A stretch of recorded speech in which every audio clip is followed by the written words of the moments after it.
Hi viewers, কেমন আছেন সবাই? চলে এলাম আবার একটা নতুন ধরনের রেসিপি নিয়ে। দেখে বুঝতেই পারছেন এটা আর কিছু বলার নেই। তো আজকে আমি আজকে আপনাদের বানিয়ে দেখাচ্ছি ফিরনি কেক। তো এই ফিরনি কেকটা বানানোর জন্য সবচেয়ে প্রথমে আমি বাড়িতে বানিয়ে নিচ্ছি ফিরনিটা আমি একটু বেশি করেই বানাচ্ছি, বাড়িতেও খাওয়া হবে, আর যে কেকটা আছে সেটা দিয়ে আমি ওই ফিরনি দিয়ে আর কি কেকটা বানাবো। তো সবচেয়ে প্রথমে আমি কিছুটা ফিরনি ওখান থেকে তুলে নিলাম। আর এই ফিরনিটা বানাতে আমার অনেকটা টাইম লেগে গেল, 2.5 থেকে 3 ঘন্টা মতো। আর এটা এগলেস কেক, আর কোনো রকম এর মধ্যে আমি এসেন্স ইউজ করিনি। কেক অবশ্যই চাই, কেক বানাবো, ফিরনি কেক বানাবো, আর কেক না হলে হবে? তবে হ্যাঁ, এগলেস কেকই বানাতে হবে ফিরনি কেকের জন্য, কেক দিয়ে বানালে অত ভালো হবে না। তো এইবার দেখুন, কেকটা যখন ঠান্ডা হয়ে গেছে সেই মুহূর্তের ছবি আপনাদের দেখাচ্ছি। আর এটা হচ্ছে ফিরনি কেক বানানোর জন্য যে সুগার সিরাপ বানাতে হয় সেটা আমি দুধ দিয়ে বানিয়ে নিচ্ছি। এখানে 1/3 কাপ আমি দুধ নিয়ে নিলাম, তার মধ্যে দিয়ে দিচ্ছি 1/4 কাপ সুগার আপনি কম বেশি করতে পারেন, এতে কোনো অসুবিধা নেই। এবার কি করব, এর মধ্যে দিয়ে দেব সামান্য একটু গোলাপ জল, কয়েক ফোঁটা দিলেই হবে। আর দেব এর মধ্যে, এটা দিচ্ছি আমি গোলাপ জল, আর এর মধ্যে সামান্য একটু কেওড়া জলও দেবো। ধরুন 2 থেকে 3 ফোঁটা এরম দিলেই হবে। আর দিয়ে দিচ্ছি কিছুটা কেশর, স্যাফরন। আর এর মধ্যে দেবো আর একটা জিনিস, সেটা হচ্ছে আতর, যেটাকে বলে মিষ্টি আতর। মানে বিরিয়ানিতে ইউজ করা হয়, ফিরনিতে ইউজ করা হয়। এটা খুবই সামান্য 1 ফোঁটা এরম দিলেই হবে, খুব বেশি একদমই দেওয়া যাবে না এর মধ্যে।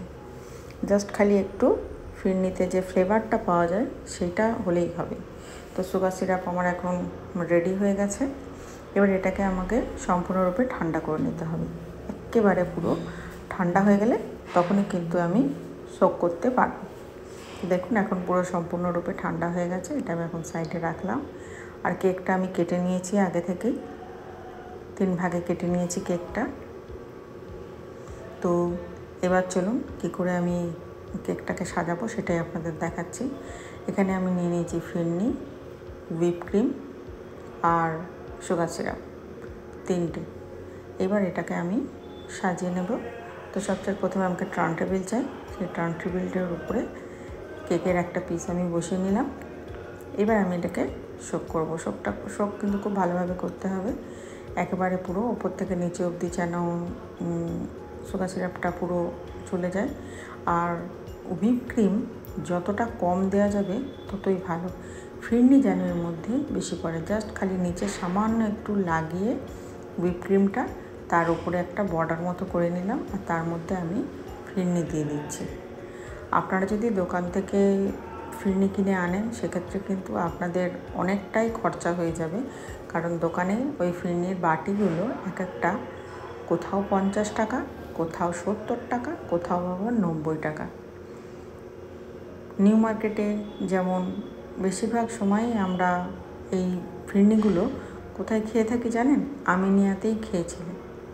যে এখন বাড়িতে বানাতে শিখে গেছি, খুব সুন্দর হয় বাড়ির বানানোটা। তো এখন বাড়িতেই বানিয়ে কেকটা বানাই।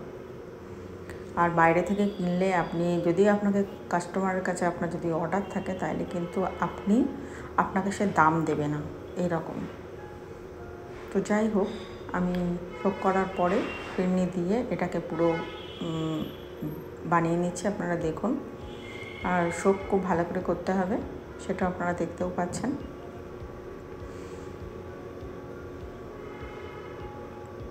আর ফিরনি কেক এর আগে তো আপনারা গোলাপ জামুন কেক বা রসমালাই কেক এগুলো তো দেখেছেন। তো ওইগুলোতে যেমন রসমালাই কেক যখন বানানো হয় তখন কী করা হয়, বাইরে থেকে রসমালাই কিনেই কিন্তু কেকটা বানানো হয়। তারপরে গোলাপ জামুন কেক এগুলো। এখন যে ফিরনি কেকটা আমি বানাচ্ছি এটা আমি নিজের আইডিয়া করেই বানালাম। এর আগেও আমি 2বার বানিয়েছি, খুব ভালো হয়েছিল খেতে, সেই জন্যে আজকে আমি বানিয়ে আপনাদের সঙ্গে এই কেকটা শেয়ার করছি। তো এইবার আমি কি করব, এই কেকটাকে দেখুন, এই ফিরনিগুলো আমি বানিয়েছি। এগুলো এক একটা বাইরে 50 টাকা করে দাম, কোথাও আবার এর থেকেও বেশি দাম, মানে 70-75 টাকা দাম আছে। আর আমি যে বোর্ডটা আছে বেসটাকে, আমি বেস সবসময় কী করি, অ্যালুমিনিয়াম ফয়েল দিয়ে মুড়িয়ে নিই। এবার আমি ক্রাম কোডিং করে একেবারে ফাইনাল লুক না, মানে ফাইনাল করে নিয়েছি। ক্রাম কোডিং করার পরে আমি রাখি না, যারা নতুন ক্রাম, আর এখন শীতকাল বলে সেই জন্য আর রাখি না, একেবারে ফাইনাল টাচ দিয়ে দিয়েছি। এর ওপরে জাস্ট খালি সাজিয়ে ফিরনিটা বসিয়ে দেবো। আর ধারে ধারে একটু ডেকোরেশন করে দিচ্ছি। খুব বেশি ডেকোরেশন এর মধ্যে আমি একদমই করিনি, জাস্ট খালি দেখতে ভালো লাগবে সেই জন্য। আর হুইপ ক্রিম দিয়ে ওপরে একটা ফিরনির বাটি এর মধ্যে বসিয়ে দেবো, যে দেখে যেন মনে হবে যেটা ফিরনি কেক, ওটাকে জানানোর জন্য। তাই যেমন ওপরে গোলাপ জামুন দেওয়া থাকে বা রসমালাই দেওয়া থাকে, সেরকম ফিরনির একটা বাটি বসিয়ে দিলাম। এরপরে যখন কেউ কেক বানাবে তখন হয়তো দেখবেন যে ক্রিম দিয়েই বাটিটা বানিয়ে নিয়েছে, বা আপনার ফন্ডেন্ট দিয়ে বানিয়েছে, তার মধ্যে আপনার ফিরনি রাখা রয়েছে, এরকম করতেই পারে। প্রথম যে বানায় তার অত সুন্দর হয় না, পরে পরে যে বানায় সে আইডিয়া করে আরও নতুন করে বানাতে পারে, এটাই যা। তো ফিরনি কেকটা যখন যদি কেউ বানান তো অবশ্যই ফ্রিজে 24 ঘন্টা পুরো রেখে দেবেন। আর সোক করতে হবে একটু বেশি করে, ফিরনি দিতে হবে। ফিরনিটা খুব টাইট হলে হবে না, ফিরনিটা যেন একটু নরম হয়, যেমন পুরো বসে গেছে ওই রকম অত বসা ফিরনি দিলে হবে না, ওটাকে আপনাকে দুধ দিয়ে একটু নরম করে নিতে হবে। আর ওপরে আমি একটু রোজ প্যাটেল দিয়ে দিয়েছি, ড্রাই রোজ, আর পেস্তার গুঁড়ো দিয়ে এটা করেছি। আর ছোটো ছোটো ডট ডট মতো করে দিয়েছি ক্রিম দিয়ে। তো এই রেসিপিটা যদি আপনাদের ভালো লাগে, লাইক কমেন্ট শেয়ার করবেন। Thanks for watching, bye and take care.